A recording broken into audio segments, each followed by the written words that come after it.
The UK's new corporate offence of failure to prevent facilitation of tax evasion is quite a mouthful, but the title does do a pretty accurate job of describing the offence. So, starting from the back, what's required is number one, tax evasion by a third party, and that can be evasion of UK taxes or it can be evasion of non-UK taxes. The second element is criminal facilitation of that evasion by an associated person of the relevant business. An associated person of a business includes its employees, its agents, and also its subcontractors.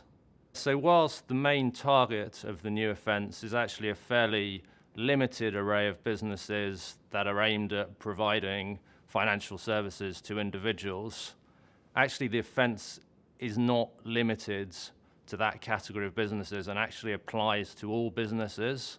The example given in HMRC guidance is an example of a car manufacturer whose subcontractor becomes involved in a false invoicing scheme that allows the eventual purchaser of the car to evade VAT. And so I think you can see in there, for car manufacturer, you could substitute any other business.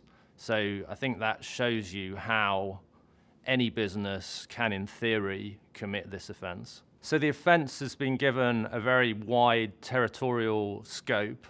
The UK offence is, in fact, totally unlimited in territorial scope, and in many cases, the businesses that the government is primarily targeting will be offshore businesses. They won't have a UK presence. For the offshore tax evasion offence, a UK nexus is required, but actually that UK nexus can be pretty tenuous. So, for example, a non-UK business that happens to have a UK branch can commit the offence even if none of the relevant conduct has anything to do with that branch. The main thing that businesses can do to protect themselves from the offence and make sure that they don't commit it is to establish the defence. In most cases, that will require the business to demonstrate that it's put in place reasonable prevention procedures. The first step in doing that is to put together a risk assessment. So the business needs to sit in the seat of its associated persons and ask whether they have the motive, the opportunity, or the means to facilitate tax evasion.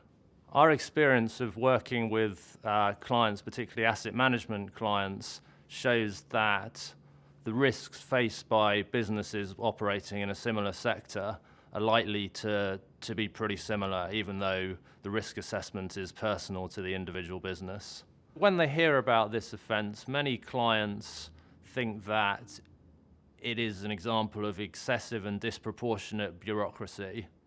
However, when you look at this new offence together with other developments in the UK and Europe, such as the introduction of the Common Reporting Standard, you see a direction of travel towards engendering in corporate culture increased attention on tax affairs and on tax compliance, including the tax compliance of other people.